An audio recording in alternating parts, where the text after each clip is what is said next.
welcome to the BoshNRoll channel. If you want to support my daily Eternal Magic offerings while getting amazing perks like the BoshNRoll Discord community, have me play your deck on the channel, or listen sideboard guides before tournaments, check out the Patreon or YouTube membership program. This channel is possible because of these amazing sponsors. Check them out, all their links are in the video description. As always, thanks for being here. Let's go play some Magic. Welcome back to the BoshNRoll channel. Today I'm playing Legacy, and Patreon subscriber 93 challenged me to build a deck around Agatha's Soul Cauldron that uses +1/+1 counters for value. And after a bunch of brewing in sort of mud-adjacent, colorless, stompy kind of shells, I went down a path of Scryfall searching of cool artifact creatures with sweet activated abilities, and I was reminded of Arcbound Ravager, which immediately sparked my memory that Hardened Scales is already a deck that exists in Modern. And thus, we have Legacy Hardened Scales in front of us. Agatha's Soul Cauldron, super cool card. I'm pretty sure this card cost like $50 the day it was printed and hasn't gone down at all. Just huge casual appeal, huge eternal playability. There's a lot going on here. 2-mana artifact. You may spend mana as though or any color to activate abilities of creatures you control. Creatures you control with +1 counters on them have all activated abilities of all creature cards exiled with Agatha's Soul Cauldron. Tap, exile target card from a graveyard. When a creature is exiled this way, put a +1 counter on a target creature you control. At the most basic level, this is half of an unlicensed curse. Tap, exile target card from a graveyard. That's already a cool thing to hinge your deck around in the current day Legacy format, where Reanimator is the best deck. And then you get all this other stuff going on. With no other help, tap, exile a creature, put a +1 counter on something, and then that creature has the ability, or the creature you put a +1 counter on has the ability of the creature you exiled. But then if you're playing a deck where the creatures actually just have +1 counters on them naturally, Soul Cauldron doesn't care where the counter came from. If you have a Walking Ballista, a Stonecoil Serpent, and an Arcbound Ravager, all with a +1 counter on them, and then you exile a Steel Overseer, they can all three tap for a Steel Overseer's ability, which then puts a +1 counter on any other artifacts you have laying around, and then those also become Steel Overseers, and suddenly you're going crazy. It does not get hard after a while to just Walking Ballista your opponent to death.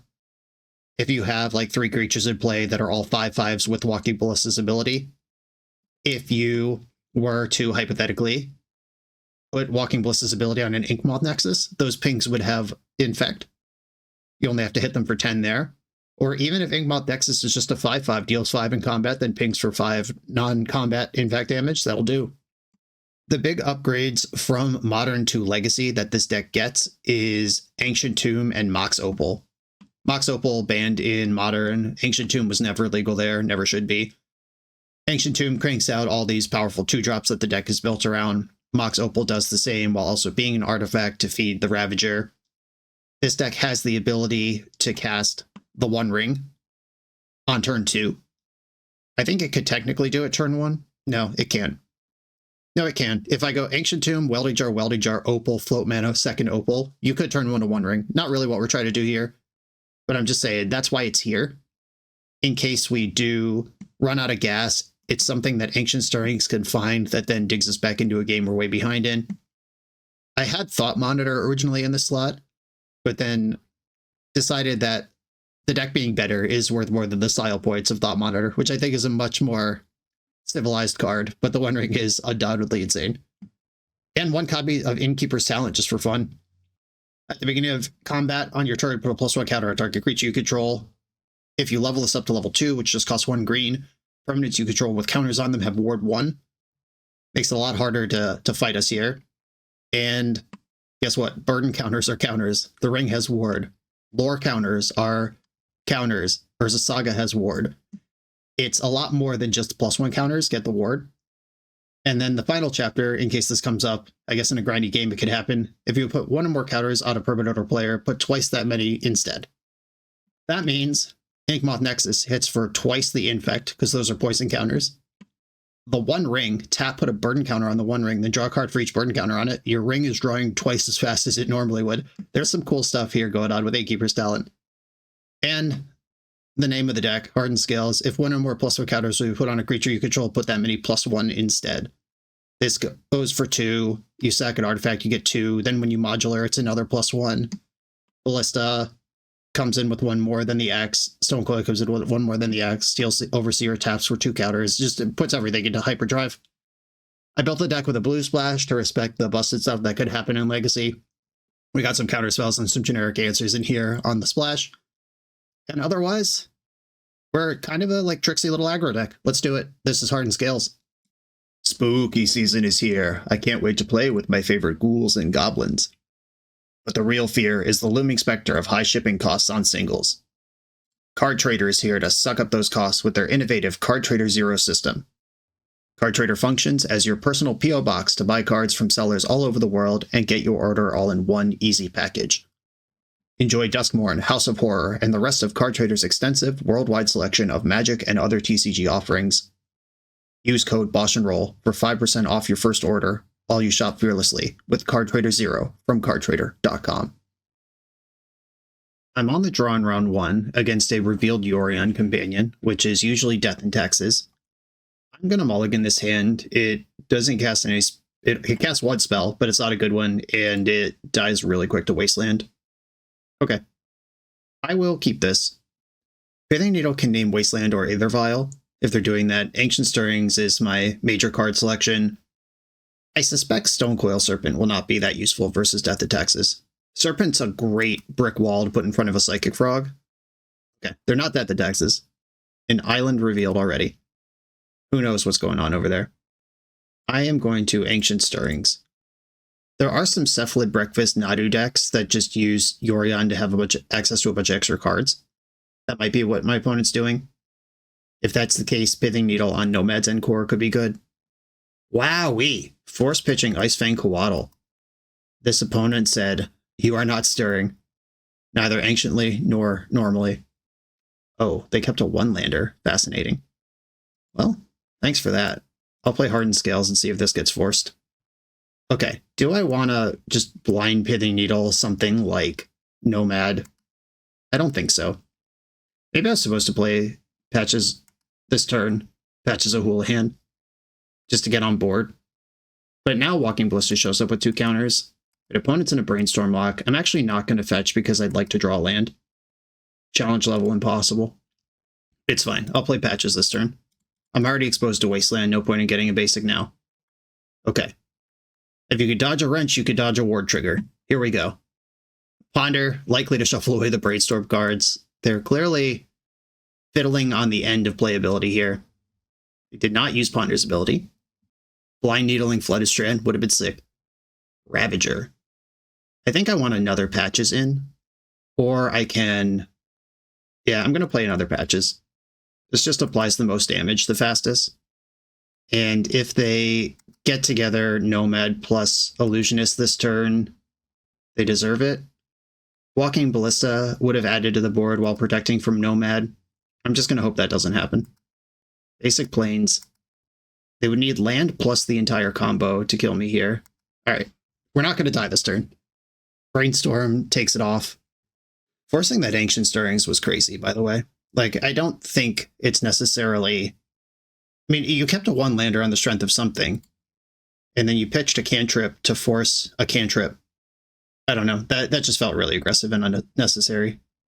Obviously, I don't know their hand, but... Okay, so we saw blue and white mana and Icefang Coatl that game. I suspect this is Nadu Breakfast. What do I do with that information? Dismember is good against all parts of the deck. Soul Cauldron is good against the breakfast part of the deck. Pithing Needle, probably fine. I don't think I need Welding Jar here. Wrath of the Skies is a reason to have Welding Jar, but Jar is really good against Fatal Push, which is not the removal spell they'd be playing if they have removal at all. Soul Guide Lantern, Grafdigger's Cage are things I could bring in. I don't think I'm worried about all these blue interaction spells this time around. Not till I learn more about their deck. Yeah, Stonecoil Serpent doesn't seem that important here. There's no frogs to block. I'll bring in Soul Guide Lantern just to have some graveyard hate in my Saga package. Not going too crazy on the graveyard hate though, because I main deck 4 Soul Cauldrons. Insufficient mana here. I can play Sabaz and I get 2 draw steps for a land. I don't think I'm doing this. There are only 19 lands in the deck, but there's also 3 opals. Definitely a deck that you have to use your mulligan to make sure you have a plan, more than rely on top decks or cantrips because we don't do that very well. Mulligan. 4 of a kind. Hit me, dealer. Those are the same game, right? Soul Cauldron. All right, I'm going to lead on Tropical Island so I don't get too roasted by a wasteland. Okay, Automaton, Ravager, or a land are my options. Ravager is good with the Soul Cauldron and this pile of ballistas. I could just make sure I don't have mana problems. I don't know if they could fit Wasteland in this deck, but there's so much room for activities with the Orion. I'll take a follow-up Tropical Island. And maybe they'll regret not forcing this Ancient Stirrings. I needed that land. Thanks for not forcing. I'm just playing head games now. If they have, like, Stony Silence or something, it's over. Not a card I could play through. Okay, they fetched a white right away. Ooh, Inkmoth Nexus, cool. Nexus, and I'm going to play out a Walking Ballista. Walking Ballista can also kill Nomad's Encore if they do just shove a combo this turn, and this plays better against something like Teferi. All right, back to basics, huge problem. Ancient Tomb, okay. Ancient Tomb could play another Ballista. I could play the Soul Cauldron. Well, if I was going to play Soul Cauldron, I should have done it pre-combat. Because then I could have played a Ballista for 0, eaten it, and this would be 3. Yeah, that was a mistake. Missed some damage there. They're back to basic strategy. Teferi Time Raveler, tough crowd. Glad I took the land earlier, but we are going to die to this back to basics for sure, and then board in some bounce spells. Bouncing Soul Cauldron, way better than bouncing Ballista, because then they wouldn't draw a card and they definitely lose to Teferi. Abundant Growth. Maybe they are just a value Yorion deck, and they're not even doing graveyard Nadu stuff at all. Ponder. I'm kind of just on a fact-finding mission at this point, seeing what their engines are. Uro. That's enough to win the game. No, I have Soul Cauldron in my hand. I'll play it out. If they interact with this Ballista or my Soul Cauldron, though, it's over. Ponder. Did not shuffle. Saga.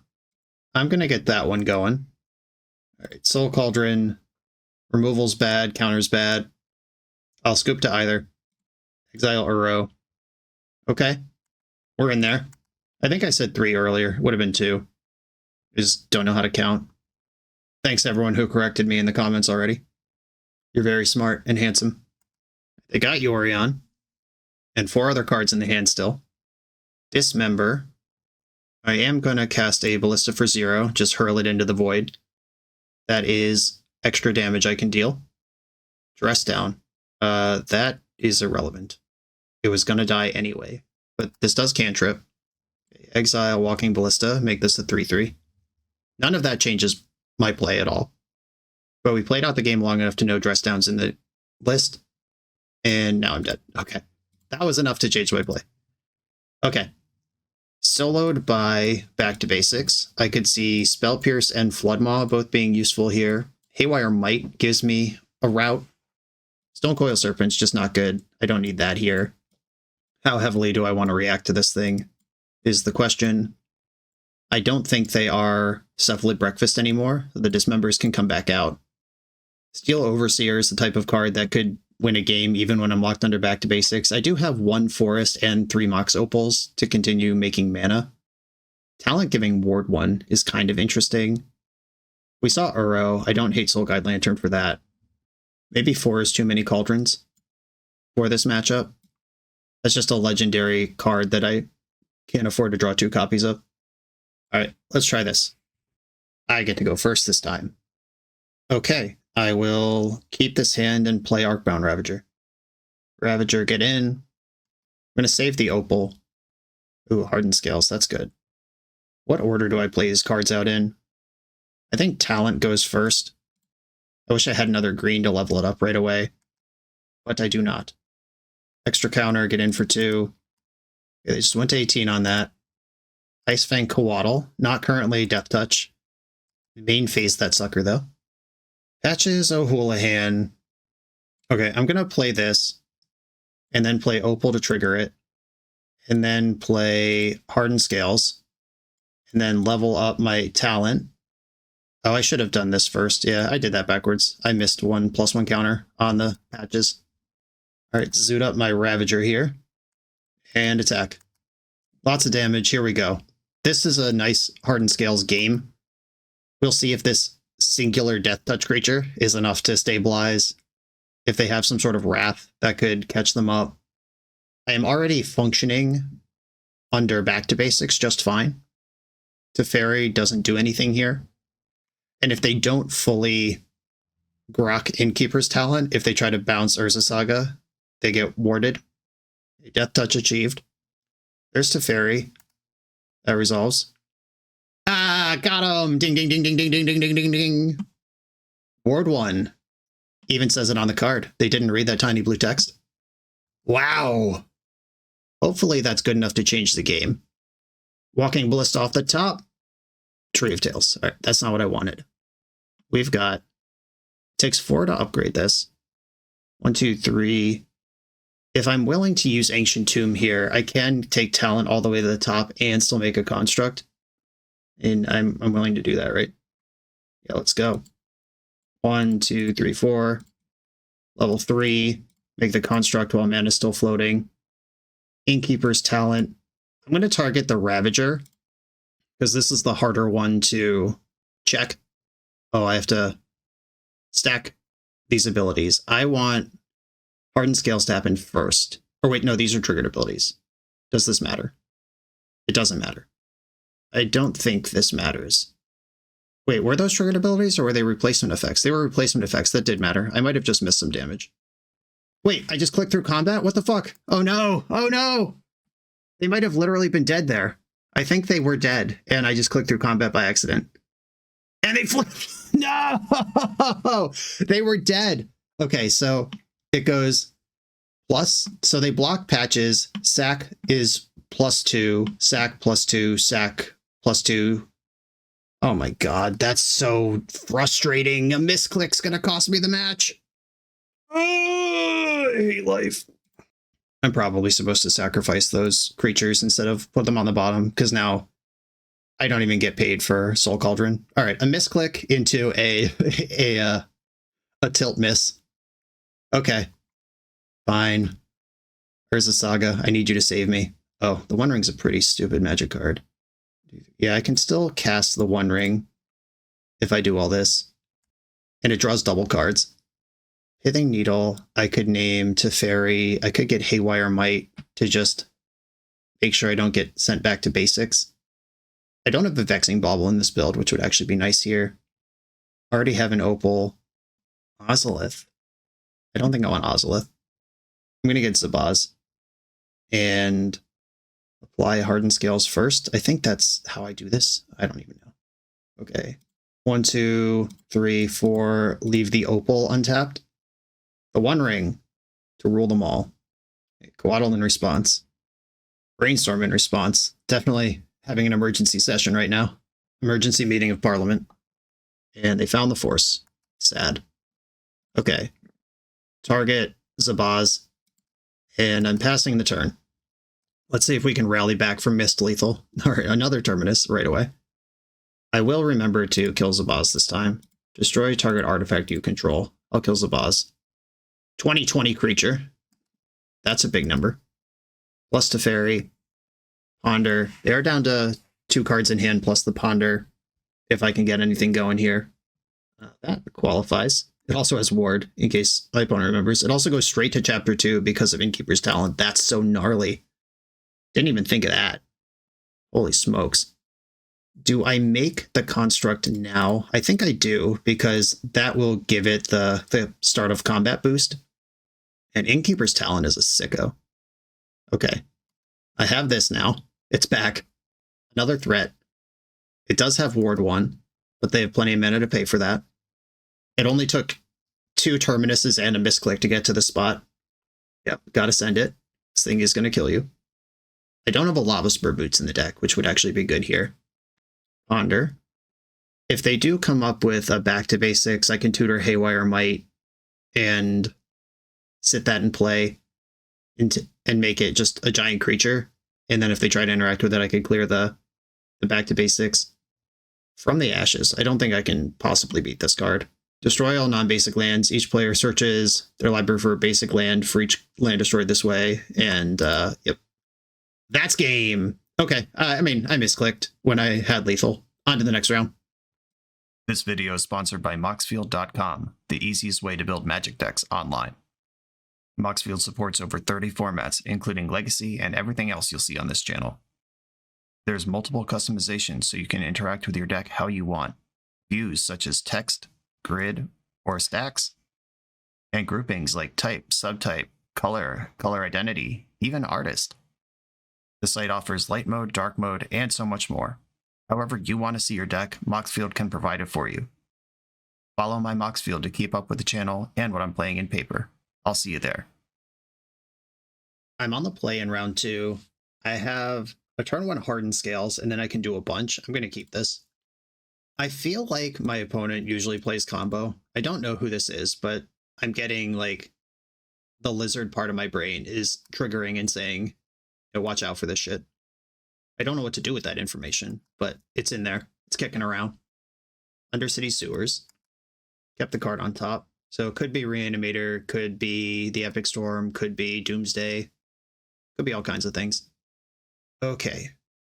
How do I do the most this turn? Inkmoth Nexus can activate itself to give me Metalcraft, but that's the same as just tapping it for different mana. Like tapping it for 1 and tapping it to activate itself to turn on Mox Opal, both net 1 mana. So there's no reason to do anything clever there. I think I'm going to play Soul Cauldron just in case the graveyard matters right now. And then I can dump out the creatures next turn. Should I be holding this Mox Opal? If they Thoughtseize me, I don't think they're taking Mox Opal, so I will just continue to hide what I'm capable of. Brainstorm. Verdant Catacombs. A suspicious land. I'm gonna zap their Brainstorm just in case they use their graveyard for anything. Another Soul Cauldron. I'll get a Trop, and I'm gonna play Opal first now, in case I need to Zabaz. And play Steel Overseer and Zabaz, who comes in with a bonus. And my strategy is starting to form here. I'm on board. If they just tendrils me out here, not a damn thing to do about it. But I'm about to start applying a lot of pressure very quickly if they don't make a game out of this. If this is Reanimator and they're stuck behind the Soul Cauldron, I'm in great shape. If it's Storm, we're probably dead. If it's Doomsday, we're probably dead. If they're just some Psychic Frog deck, I actually have so much on board that I'm not worried about that. Underground Mortuary. Okay. This is getting super weird. Entombed a Gamble, or Surveilled Away a Gamble. This looks like the Epic Storm, which is a Gamble deck these days. I don't know if they're playing Underground Mortuary, though. That would be off my radar, if true. Chromox has been deployed. Probably means we're dead now. Burning Wish in Exile. Mox Opal. That's my job. Dark Ritual. Dark Ritual. Storm is 4, 5, 6, 7, 8, 9. I think they're 1 short of a Natty Tendrils line, unless I've counted wrong, which is entirely possible. Okay, they besieged 4 Beseech, 7. Or they have enough mana that they can Beseech for Beseech for Beseech. They can also Gaia's Will to outmuscle Cauldron because they have 2 payoffs at the end. Pretty sure I'm just dead here. And they have 2 artifacts in the graveyard, so I can't cut them off. Bargain either. They don't even need to bargain. They have so much mana. Yeah, we're dead. Okay. Veil of Summer comes in. Spell Pierce, Consigned to Memory, Damping Sphere. Got a pretty big sideboard plan here, actually. Cage and Soul Guide Lantern. Their graveyard is part of what they do, but not really everything. I don't think this is a One Ring matchup. I don't think it's a talent matchup. Anything that's kind of slow and grindy, like even Steel Overseer, probably not very good. Welding Jar might matter. Depends on if their Damping Sphere hate is bounce or destruction these days. I don't think that matters. Ozolith is really slow and grindy. I'm going to end up bringing some of this stuff back in. Probably the One Rings. Yeah, big sideboard. What does Pithing Needle do in this matchup? Named Verdant Catacombs. That's not very good. Haywire Might is a creature. I did board out a bunch of creatures. Hailormite's a creature that could eat a Chrome Mox or something. Grafdigger's Cage is another way to turn off Gaia's Will. I have to reread Besiege the Mirror and see if Cage affects that. Is the card being cast from the deck or from exile or from the hand? What is the actual wording on that? Search your library for a card, exile face down. Okay, answered my question. Cage does not stop Besiege. I didn't think it did. Just wanted to make sure. Okay, yeah, pretty big sideboard, but that's what we got. No lands. Ship it. Some lands. This hand is very slow and doesn't have blue mana right away. I'll still keep it. You can't stop me. Who's going to stop me? You? You're going to come in this computer and make me stop? Walking Blister or Ravager? What do I think is better? Ravager represents damage faster. I'd really like to get the Saga going, because that can search for Mox Opal, which casts Spell Pierce. Also applies pressure pretty well. Hopefully they spend some amount of time respecting Mindbreak Trap. If they just jam, I am in the garbage. Looks like I'm getting jammed. Exile Brainstorm to cast Brainstorm? It's sick. It's cannibalism. Gross. Okay, they brainstormed and passed. Tree of Tales. The Ancient Tomb, get in there. I'm not going to play Soul Cauldron. If they get me with a fragile graveyard line this turn, they got me. But for now, putting constructs into play, tutoring, Spell Pierce is how I'm going to play this game. Mortuary. Dumped a Burning Wish. That means they're not looking for payoffs, which means either their hand is already perfect or they need the on-ramp to get to the payoff, like they need rituals and stuff. Brainstormed into another fetch land. Vexing Bauble is pretty good. Luckily, I'm going to tutor the 0 and not play it. Construct. Construct. Here come the beats. Fetching in response. If they kill one of my constructs here, I can play Tree of Tales and still have Metalcraft, not a big deal. They were just fetching before I could needle them. That's fair. Mox Opal, Tree of Tales, beat down. The Spell Pierce might not be enough at this point, but it is my best plan. Hopefully it comes as a surprise that there's blue mana on the board. Song of Creation, Spell Pierce. In Veil of Summer beats this. Dark Ritual in Response beats this. Okay, Dark Ritual in Response. One card left in the hand to get the song train going. Okay, looks like they're passing into me. Yeah, that Spell Pierce might have saved my life. Okay. 10 damage. 11, 12, 13, 14. We have lethal. The old Urza Saga and Prey strategy paid off. I wonder if they're supposed to draw a card with their floating black and try to like hit a Lotus Petal and get the chain going there, or any way they cast Gamble. I feel like they left something on the board there. Okay, they know I play counter spells now. I'm also on the draw now, where I literally can't do anything if they go on turn 1. Yeah, my plan doesn't get better. This is what I got. Do I think Innkeeper's Talent is better than Steel Overseer? I guess is one question I can ask. This is fringe. I could also put in the Cage just for maximum ways to do anything. I think maximum ways to do anything is fine. Let's do that. That means I can't tutor Zabaz or Haywire Might out of Urza Saga if there's a Cage. Just gotta be cognizant of that. Spell Pierce and the ability to cast it. I'm in. None of this matters if I get echoed on turn 0, but at least this does what it's supposed to do. Opponent went to 5. Was it to find a jammer, or were they just having bad luck? All right, they didn't find a jammer. I could play Hardened Scales this turn. I think on the mull to 5, I'm going to tap out a Spell Pierce, because this also shows them that I'm tapping out a Spell Pierce. If I just leave this drop up forever, it's very obvious what I'm up to. But if I play Urza Saga next turn, that could just be a natural curve out that doesn't tip my hand that I have Spell Pierce. If I die this turn, then whatever. But I think this was the line. Dark Ritual. Uh-oh. Dark Ritual. Oh no. The Mulder 5 plus Surveil did it. Okay, I couldn't Spell Pierce this anyway. They would have less mana on the other side of the Spell Pierce, but Pierce wasn't actually going to beat that. Let's see if their Echo is good, because if I untap, my hand is great. Drawing 7 doesn't necessarily mean you win. The deck is built to leverage 7 cards, but I have certainly Echo of Eons in my life, and not one when it happened. LED, Chrome Mox. Stuff is happening. Pitched, Gamble.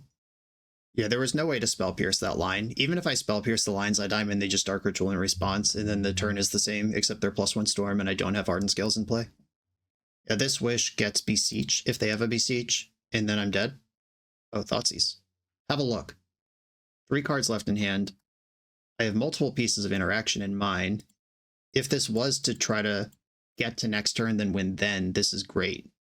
If they have the win now and they're just checking for Mindbreak Trap, this is terrible. But having Veil and Consign is pretty cool. They're spending mana, though. If there's a Beseech in the hand, it's over. Tough crowd. Okay, yeah, they just had Spell Pierce beat. They had Consign beat, too, for what it's worth. And they're putting an extra Storm on the taco. Sure. Okay, GG. We're not super well set up for that.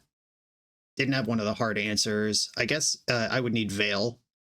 If I had Veil instead of Hardened Scales, that would have been worth leaving up.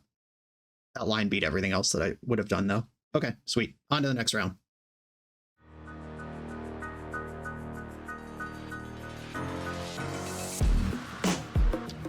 The BoshNRoll channel is proudly partnered with the Resleevables.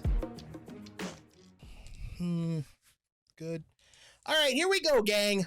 In this YouTube series, hosts Cedric Phillips and Patrick Sullivan take us on a set-by-set journey through the good, the bad, and the ugly of Magic's history. Each episode is a focused deep dive into the facts about a set's design and release, the Magic lore expressed through the cards in that set,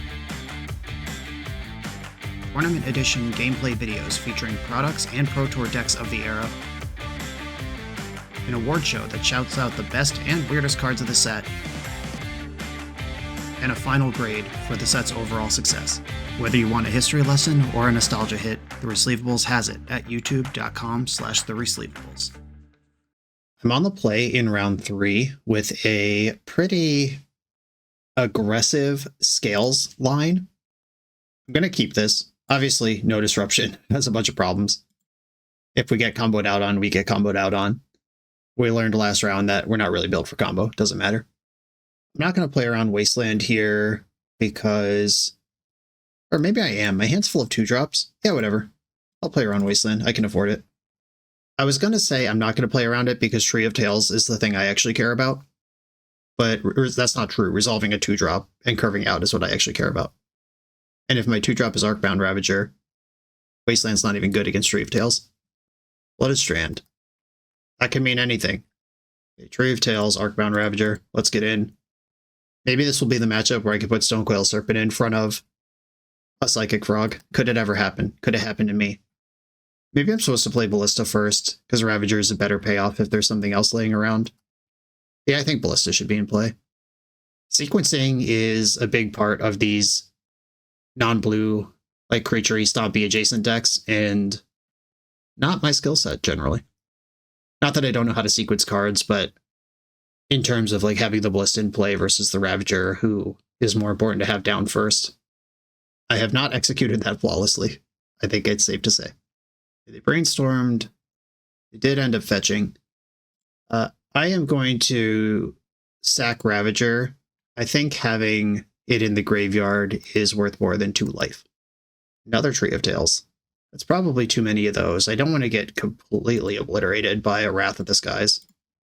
They did just shuffle the Brainstorm. Stonecoil Serpent plays well against Teferi. So I have 2 things in play here that beat a Teferi. I have 2 things in play here that die immediately to Wrath of the Skies. And I have drawn a land every turn of the game. So there's no follow-up coming.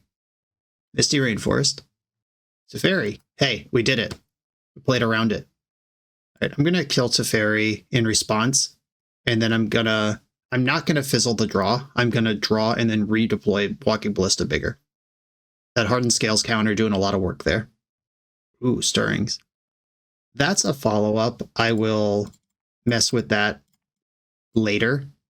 Like next turn, I could stir into the One Ring. Again, of course, that is all contingent on not getting Wrath of the Sky, because these artifact lands are here, like it or not. A Savannah, so probably an Uro deck. Okay. 1 to you. 1 to you.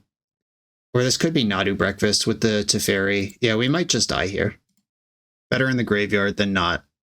If they go Nomad plus Illusionist, we're dead. Sad. Tried to play around it. Okay, GG. I don't care what's in the deck. Okay. Dismember coming in, they are Nadu Breakfast. Actually, this time, not fake Nadu Breakfast. I like Spell Pierce. I just don't think they'll expect it. I like having Soul Guide Lantern in the tutor package. Once again, Stone Coil Serpent, not doing what I need. It was unbounceable by a Teferi, but that wasn't what they were going to bounce anyway. And I'm going to cut the Welding Jars again. We saw white removal. Breakfast is usually an Urza Saga deck, which means that playing Wrath of the Skies is risky. Okay, keep. I've got another turn 1 Scales and then cards to cast. If I die on turn 2, it's over. Just going to hope that doesn't happen. And I'll know on turn 1 if I need to play around a turn 2 win or not. Like if they play Nomad and pass, or Nomad or Shuko, I'm going to have to play Ballista. If they don't do one of those things, I can play Steel Overseer and try to build up time. Force pitching Teferi, scared of the Scales. 4 cards left right now. And they didn't have a 1-drop enabler, which means I am safe to tap out this turn for something that does not kill Nomad. Steel Overseer. Remember Steel Stompy? This card came out in M11, which probably means this was a deck in like 2012, 2013. What a time. A simpler time. Now the way we put +1 counters on our creatures is discarding them to Psychic Frog. They milled over Thassa's Oracle.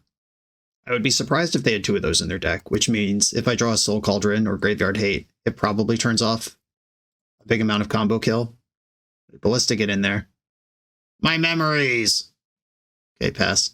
Steel Overseer could tap to buff itself. Now I could die at any point. Any 3-mana sequence of 1-drop plus Illusionist does it. Okay, Overseer is bigger. Ancient Tomb. I just slam the One Ring right now. Get partying. Or I could play 2 artifact creatures and make them live in fear of that. I'm going to do that. I'm going to cast Zabaz. See if this is worth a consign to memory. Hell yeah, we did it. Played around it. Steel Overseer. I wish this was Tropical Island, desperately. Alright, still not attacking. My monsters must grow! The bad news is this gets Shuko next turn, and if they've been sitting on an Illusionist, they win. Green-white in the pool. Change their mind. I wonder if they're holding Nadu and they want to invest it now. Yeah, blue-green are the colors that cast that card. Well, there's Nadu. They can get Shuko next turn and make 1 construct, so that's 4 flips, guaranteed.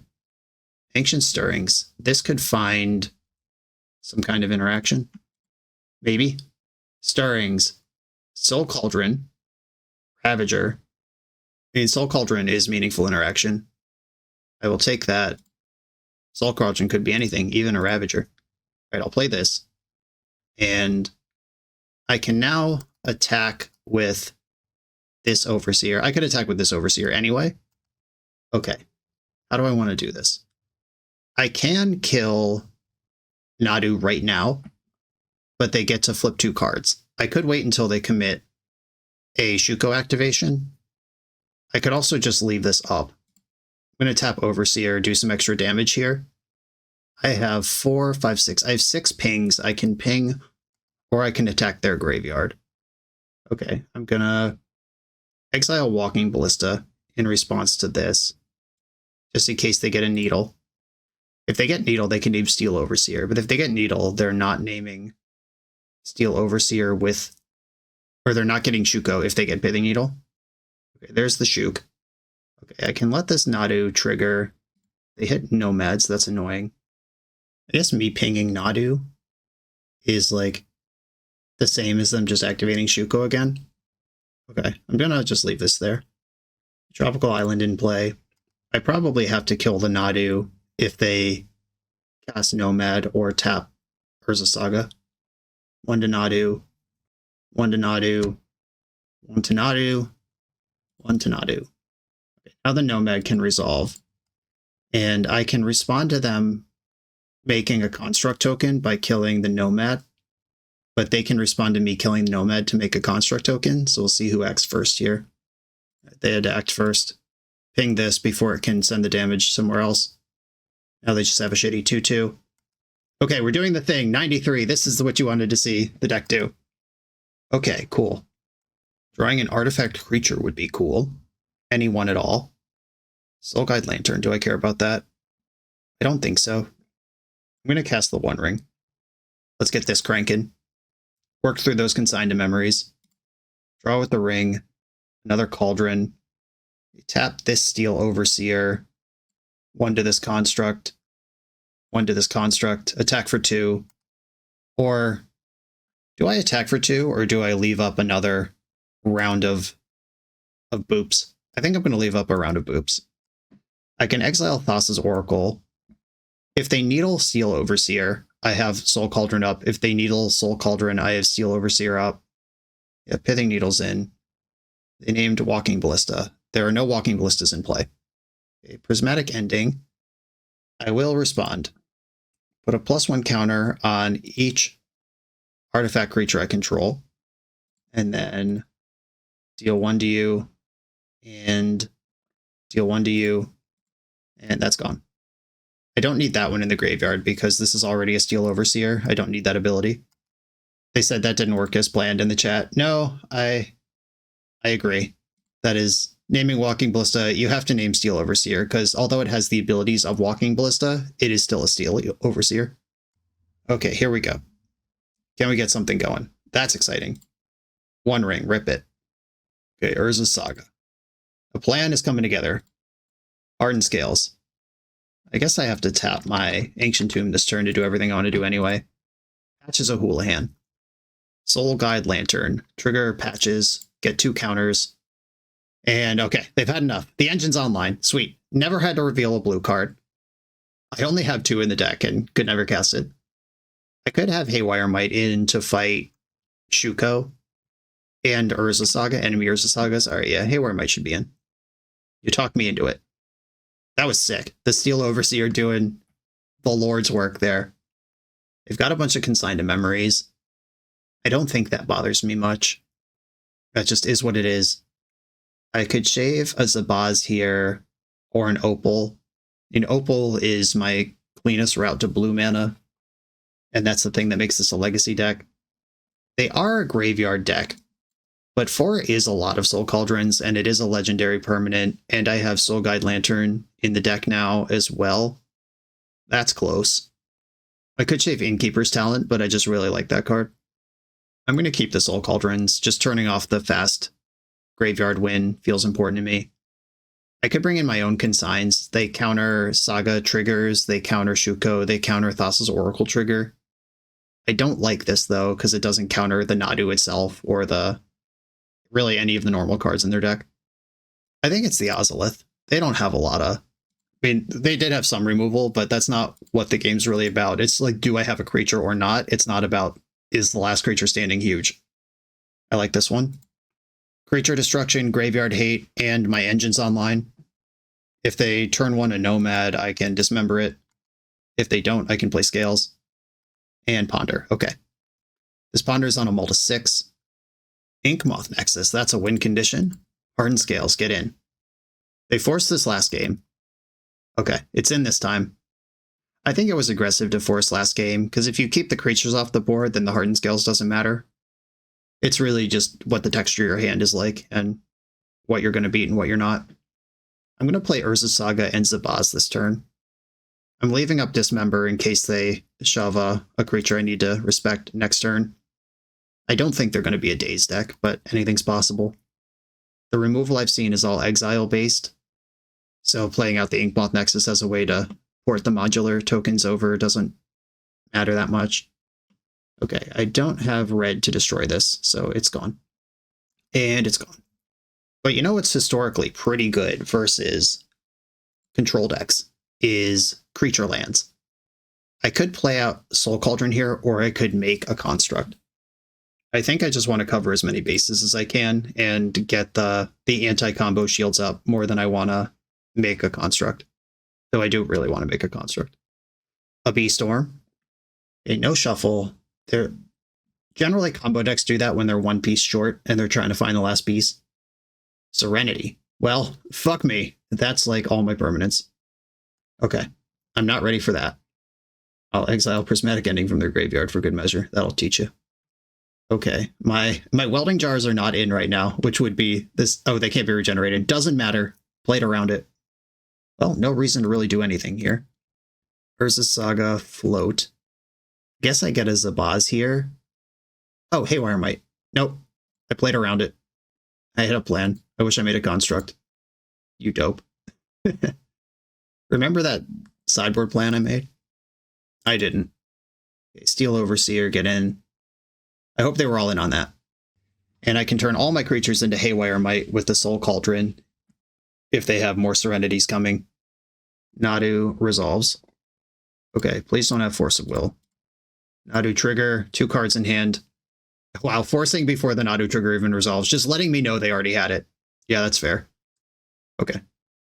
Flip to Prismatic Ending, and here comes this shit. This is going to be really hard to beat with what I have. Misty Rainforest. They get 2 more triggers this turn. Another Misty Rainforest. If they have a Dryad Arbor, they can keep shredding right now. Force of Will. That means they're going to have 4 looks on my turn for any blue card to go with that Force of Will if I even top deck and answer. And they're fetching right now. Oh, they're just going to cast Prismatic Ending. Yeah, that plays. Reasonable, I suppose. They went after Soul Cauldron instead of Overseer. That makes sense if they're trying to win out of the graveyard, but okay. And just flipping in the upkeep, getting it going. Now I know they have Force Blue card. And Shuko. That doesn't matter. And Consign. They're probably over the hump here and in a place where I can't possibly win. And now I get to draw. If I can double spell here, there might be something to do. I cannot double spell here. They have to Force of Will Ballista. They could force a negation Soul Cauldron. Yeah, I'm gonna be 1 mana short here because if I could play Ballista on 1, they'd have to force it. And then I could go land Soul Cauldron, exile Ballista, kill the Nomad. Or no, I can't kill the Nomad. All right, yeah, there's just no out here. Okay. They're off. They're off to the races. GG's, opponent. On to the next round. We're a few rounds into the video. Thanks for sticking with me. If you're having fun, hit that subscribe button. And if you want to play what I'm playing, you can order it all in one package from cardtrader.com. Use code BoshNRoll for 5% off your first order. I'm on the play in round 4. No green source yet. I think that's okay with this hand, though. I'm going to keep. This is a turn 1 patches. And then I can turn to Ozolith plus Stonecoil and just see what's going on after that point. Wasteland. Okay, maybe not much is going on. Saga still plays here, though. And I have a 1-drop artifact I could play. Okay, I actually like this better. Drop Scales is gross. Suddenly, this 1-mana game plan just became even better. If I had a force here, I'd probably force this. Yeah, Force Pitching Ponder. You better. I don't think hurling Stonecoil Serpent for 1 extra counter is worth doing, by the way. I know the play is there. So they're a Wasteland Force Ponder deck of some kind. Tameo. Ancient Tomb. What does that do? It can let me play 3 spells this turn, but I'd rather get Saga going. Ozolith, trigger. And do I want to stir or Serpent? If I stir up a Mox Opal, that's really good. Serpent lets me attack now. Yeah, I'm going to play a Serpent on 1. Want to start getting damage through. They thought they could Wasteland me to slow me down. I hope to prove them wrong. Psychic Frog deck? Oh yeah! Bow, bow, bow, bow, bow. Reach, trample, protection from multicolored. I am not going to block because it doesn't matter, and in case they didn't read Stonecoil Serpent, I don't want them to know that it has reach. Okay, Ancient Stirrings. Let's stir it up. See what we find. A Soul Cauldron doesn't really help. Another Automaton doesn't really help. Pithing Needle, could name Frog, but I don't really care about that, thanks to the Serpent. Could grab another Serpent. I guess Needling Frog changes the size of it for Automaton considerations. There's not really anything to Soul Cauldron right now, but if they are a Reanimator deck, but the Reanimator builds aren't really on Tameo these days, I don't think I have to worry about that. I could needle Tameo Seasoned Scholar. You can't needle Clue Token. That's not a card. It's actually really hard. I could see arguments for all 5 of the cards here. Automaton, I think, is the least argumentative one. or Tree of Tails, Automaton. There's 3 good arguments. Someday I'll say something that makes sense. I'm going to get a backup Serpent. I don't think they're Reanimator, and I don't have any cool cards in my graveyard. Like, if they Fatal Push my Serpent, having a backup answer to Psychic Frog is nice. Okay, we're Esper something or other. Psychic Frog gains flying, oh no. Tamiyo triggers. And remember when I didn't block last turn? It actually matters. We just got 3 cards out of their graveyard for free. Boom. No matter what happens in this game, I pulled off that maneuver. Scoreboard. Another frog. If only I had another Serpent to answer that. Construct gaming has begun. Basic Forest. Another Construct. Get him out there. And they're stifling my tutor. Okay, that's legal. Tree of Tails makes my creatures bigger. I don't need... They have 1 card left in hand. Are they going to have Daze? They might. I'll play around it. I think keeping the frogs from going off is more important than having 1 extra power on this board. Here come my creatures that are big enough to attack successfully. And they can't block Serpent, but that 1 damage versus the 1 frog trigger the 1 damage represents is not a good trade for me. And I feel good right now. They're going to have to play some kind of sweeper or combo off somehow to win this game. I'm ahead on all normal fair Magic metrics. Tamiyo's still getting in. I am going to block because I've seen Kaito in some decks. And now they know it has reach, so I'm not hiding anything. Okay, Tamiyo's going to become Planeswalker mode. That makes my massive army slightly smaller. Esper Tempo with Stifle. Okay. So registering information for game 2. 2 cards in their hand. In Swords of Plowshares and Prismatic Ending are live as cards they might have in their deck. Those cards are actually good. Frog is under control. 1 card left in their hand. Okay, Prismatic Ending. That was named as a card that could be a problem. The Scales. This doesn't do anything, right? No, it does not. Attacking with Stone Coils doesn't matter. Do I want to spend effort on Tamiyo? Do I just want to go face? I am showing 8 damage here. They get a lot of cards over the next couple turns. And Tamiyo rebuys a removal spell. I actually am going to attack Tamiyo here. They can lose their frog to save Tamiyo, or they could lose Tamiyo and save their frog. Okay, they are losing the frog to save Tamiyo. I'm going to stick a Hardened Scales here, and I will play out the forest. I have the One Ring in my deck. Having extra stuff around isn't hurting me. They get to draw with their clue. Tamiyo can plus again. She can't rebuy anything here. These are random draws. Their Brainstorm last turn is seeing all new stuff now because of the fetch. Tamiyo plussed. Any artifact I draw adds 3 power to the board. They could crack, or no, they can only crack 1 clue. Okay, so they could save Tamiyo. No, they can't. They can't save Tamiyo again unless they have a spell. Oh, that's a good artifact. Okay, Soul Cauldron, trigger Patches of Houlihan. There are creatures in graveyards right now. Psychic Frog is there. I just go face here, right, with everything. I guess if Swords of Plowshares is a card they have, that's a problem. I'm attacking your Dome with everything. I can buff the Stone Coil Serpents, which is why they are in the red zone. They have to block one of the big things. Orcish Bowmaster. That's interesting. Okay. So that's going after a Stone Coil. I'll exile Psychic Frog to save that. And now I can discard cards and give Stone Coil Serpent flying. I can exile cards from my graveyard and let this thing fly. Yeah, this turn got interesting. This game is a lot of fun. The Tamiyo can buy back Prismatic Ending this turn if they're willing to lose the Tamiyo to do it. Pretty good blocks all around. Okay, I guess I'm just passing the turn then. I wonder if it would have been better to leave up the Soul Cauldron to make sure they can't buy back a removal spell. Oh, they're getting back Brainstorm. That flips this Tamiyo. Kind of. Does that matter?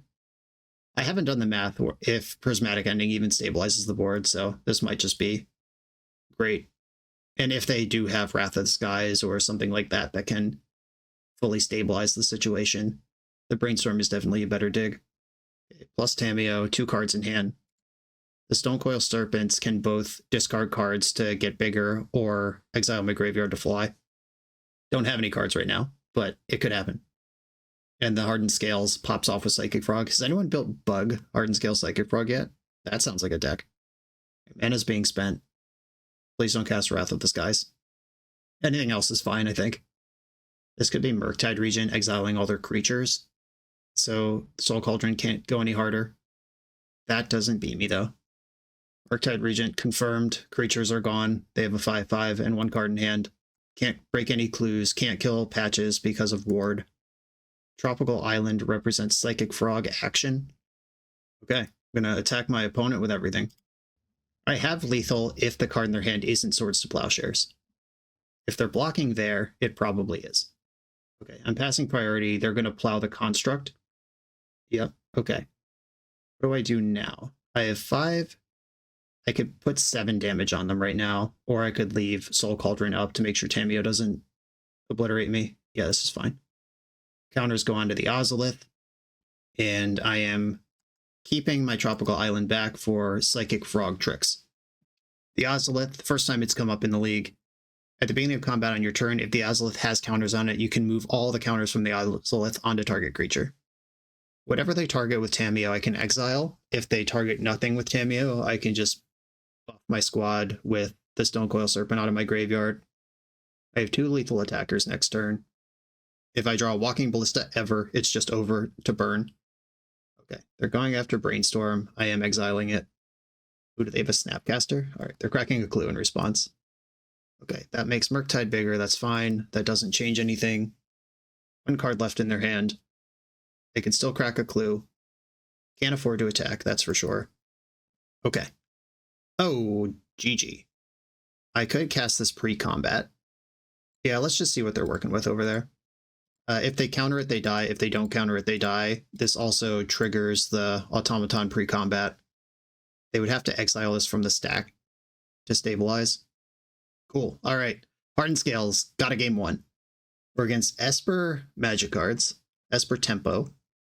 Stonecoil Serpent finally lined up against a Psychic Frog. We've showcased most of the things the deck does at this point in the league. I didn't see black removal. Dismember kills Tamiyo and may or may not kill Frog. Bloodmaw can tempo them. I don't think I actually want to do that, though. Spell Pierce looks pretty reasonable. Again, Welding Jar. This might not even be good in the format, but Fatal Push is the most played removal spell right now. I just haven't run into a Fatal Push yet in this particular league. Needle can hit the Frog or the Tamiyo, which seem to be their 2 primary cards. I am going to shave a Soul Cauldron. It's just a 2-mana legendary thing in a matchup where the graveyard's not that important. And this is not a matchup I want to draw 2 Mox Opals in. It is a matchup I want to draw 1 Mox Opal in. I think I'm going to shave 1 Opal. And these are the cards I'm bringing in. Let's try it. No lands. Okay. Mulligan this. I do have an Opal, though. Okay. Lands and Opal. I'll keep it. I think I'm going to bottom Inkmoth Nexus. We have seen Stifle in their deck, which makes the Wooded Foothills a little wonky. I have Mox Opal for colored mana. Yeah, I'm going to bottom Foothills. I think parading threats onto the board is my best chance here. Nexus, Zabaz, and just going to pass. Next turn I can go Saga, Patches, Mox Opal, trigger Patches, and if I draw a 1-drop, I can use Mox Opal to cast it. There's Plow. We expected that. Wasteland would be tough here. We'd have to work through that, but if they Wasteland me, it means they're not playing Psychic Frog this turn, which is something I'm a little worried about. Played a second Tundra. Okay. Saga. They can stifle this trigger if they want to send me back 1 mana. Doesn't seem that impressive, though. Patches, Opal, trigger. I probably could have waited on that Opal. What am I waiting for? Like, I would be playing around Wrath of the Skies better, and the creature would be the same size when it matters. Yeah, I think I should have held back that Opal. Wasteland. They're still playing off Azorius mana, though. Prismatic Ending. Okay, that's fine. That honestly barely matters, and I can keep doing stuff. Ravager. Keep the Patches out of ward range. Ravager can sack itself onto the Patches if they have another Plow. Or it can eat the Patches if they hit a land and plow that. Patchwork Automaton is a hell of a card. Every time I play with and against it, I'm like, man, that's a lot of words on that thing. They have 3 mana now, which means they can plow patches. I'm going to hide this second Ink Moth Nexus. They don't need to know I got all that going on. We've seen Orcish Bowmaster in this deck, but that can kill Arcbound Ravager anyway. I'm just going to attack. Okay, they're going for a plow. Ward trigger. Fade the ward. I'm going to eat patches. Get 2 damage through. And I think the constructs are worth more than resolving Agatha's Soul Cauldron right now. Been on the other side of this enough, being the fair blue deck that has 3 removal spells and thinking that's good shape, but then still having to get through an Urza Saga somehow. Wasteland's a good answer. But that was a 2-for-1. I still have a creature land in play. Still have cards in my hand. Fairy Time Raveler is very strong. It's not going to draw a card here, though, and it is going to die. Yeah, I'm just going to eat the construct, fizzle the draw. I don't think Soul Cauldron is good still. I'm going to use Ink Moth to finish off Teferi so I can push the most damage possible at my opponent. And I'll get the extra Ink Moth in there. Keep the threats piling on. Main phase Surveil Land. Kept it on top. I hate that. Harbinger of the Seas. That gives me a bunch of islands. Animating Ink Moth Nexus in response. I could have like animated and ate it so I had a 4/4. I don't think that's the best use of my land, though. Cool. Not being able to fetch basic forest, kind of stinky. But keeping the threats piling on, kind of unstinky. Kind of rules. Attack. Do I want to push the extra damage? Or do I want some passive graveyard hate up? I am going to push every point of damage I can right now. Opponents at 6. They kept a card on top with their Surveil. They turned off their own Wrath of the Skies, so maybe this is Murktide. If they have Hurkyl's Recall, that would be pretty good here. Okay, Murktide confirmed, 6/6. They're not winning this race. Psychic Frog helps. Okay, artifacts I can still cast are good. Wow, that's just the best one imaginable. Okay. F your whole squad. Can I make an attack that beats Murktide Regent here? 4, 5, 6, 7. If I stack my whole board, so I could stack this, then eat it. So that's 5, 6, 7, 8. I can attack with an 8/8 right now. It would cost me a lot of resources, though. But they're at 6. I think that's actually fine. If I attack with both of these, I sack Stone Coil, that's 5. Soul Cauldron, 6. Throw it over here. So I actually have 2 lethal attackers right now. I'm going for it. This is Hardened Scales math. They have to block both of these. And I think whichever one they put in front of the Murktide, I'll sacrifice to make the other one insane. So if I sack the Serpent and I don't win this combat, then Psychic Frog is on. And maybe I should have thought of that a little more. No, that doesn't matter. Everything is the same. The Serpent is safely out of combat. If they don't block one of these, they die. If they block both, whichever one was tangling with Murktide dies, and the other one is huge for next turn and doesn't die. A block. Oh, the frog is going down. JK. I think they can safely block with Harbinger at this point because I would want access to white mana if I were a white removal deck in this situation. Oh, a double block. That's fun. I could just pile the damage onto Psychic Frog and... Oh wait, if Frog dies in combat, I don't need Stone Coil Serpent anymore. Can I save everybody right now? So sack this, that's 6, 7. Yeah, I can just keep the whole squad. Okay. This is the blocking order. Stone Coil's 5. Exile the Stone Coil, make it 6. Sack the Soul Cauldron. That's 7. Oh wait. Oh no, I did it wrong. I left Psychic Frog in play. Fuck. Whoops. Well, I have Ravager and think about that. Yep. I did it right the first time and then thought about it 4 times and then ended up being wrong. Now, if they draw a Swords to Plowshares, I'd probably lose. Whoops. I was supposed to kill Psychic Frog in that combat, not Harbinger. Okay. Unpunished, but boy, was that messy. We're on the board officially. On to the final round. I'm on the play in the final round. I'm technically 1-3, but I misclicked through a lethal combat step, so I'm going to say the positive record's on the line here. We've got Tree of Tales, Stonecoil Serpent, Mox Opal versus Saga. I'm keeping this. It's a nice Mox Opal hand. The Mox Opal means that I can play Saga on turn 1 and make constructs on turn 2. Saga, 1/1 Serpo. I hope their hand is 4 Psychic Frogs and they're weeping right now. And I am going to get the Opal out in case they're a discard deck. They can't take Tree of Tales, and that gives me a whole plan with the Saga next turn. A Bayou. Bayou decks tend to play Thoughtseize. What Bayou deck is even in the format right now? Just probably some Storm variant. Oh, Currency Converter. We're playing against Pox. We're playing against Pox. This is not a drill. I might wish it was a drill. I'm not sure how I feel about Pox. I think with the Mox Opal Saga start, I'm in good shape. And Soul Cauldron can counter Currency Converter because the card is briefly in the graveyard and then you may exile it to do converter stuff and I can exile it before they do. I'm not doing that this turn though. I'm just doing Saga Gaming.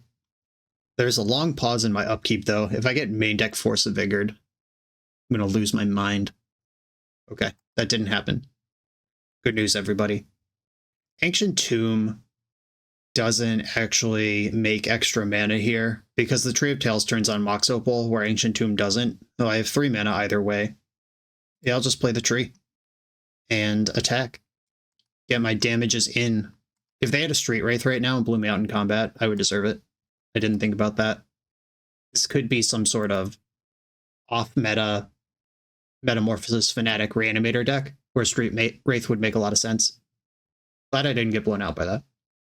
Island. Pox doesn't play Island. Satoru the Infiltrator. Okay. When Satoru the Infiltrator and or one or more other non-token creatures you control enter, if they weren't cast or mana wasn't spent on them, draw a card. It's a powerful thing. Bug Ninjas. Is that what we're doing?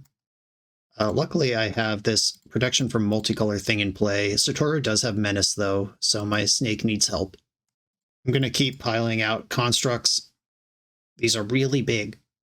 I could see Welding Jar being a reasonable decision here. I already have an Opal. Zabaz is pretty cool. I could Pithing Needle Currency Converter. I don't even think I care about that, though. Yeah, I'm going to get Zabaz. Does that make sense? I wish I knew what they were actually doing over there. Yeah, I'm getting Zabaz. I'm just going to go for aggression. Is Arcbound Ravager lethal? I don't think so, because the construct gets smaller every time I activate Ravager. I'm going to play this Agatha Soul Cauldron pre-combat that gets ahead of the Currency Converter and makes my construct bigger. I have 3 blockers for Satoru. I have to imagine this is a Reanimator deck if Satoru's in it. Okay, that's live. Attack for 7. I could get the 1-point chip shot in, or they could just concede. Sweet. Okay, Satoru Reanimator. I saw Bug Colors, which Veil of Summer is good against. I saw Satoru, who Dismember is good against. We saw at least one thing that cares at least a little bit about the graveyard. Grafdigger's Cage is good against proper Reanimator. They just realized that they're playing against me, and they said in the chat they're playing a bad take on my deck from today. I'm recording this on the day that I released Asmo Food Roots, so this is some sort of Satoru Roots deck. Interesting.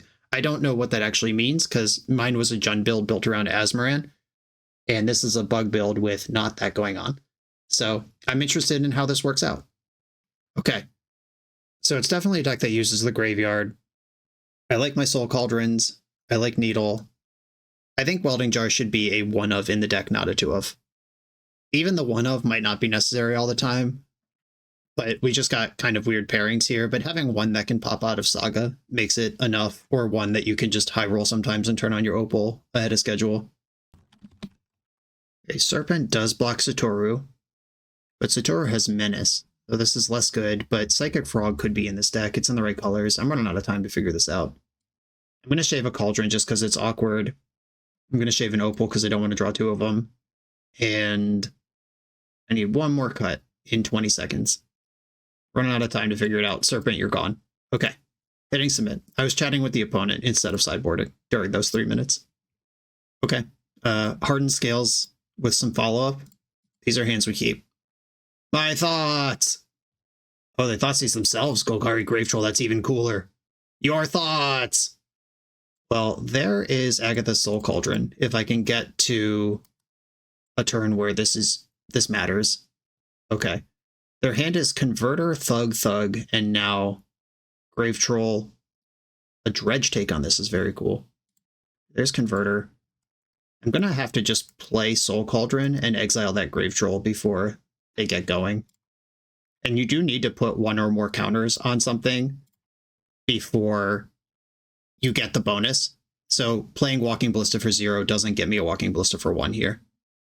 Okay, upkeep, they're going to loot away Golgari Thug or the Grave Troll, right?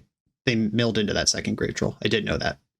So Dredge, we've got Poxwalker's Roots, Thassa's Oracle. Wow, they're doing it. They're living my dream.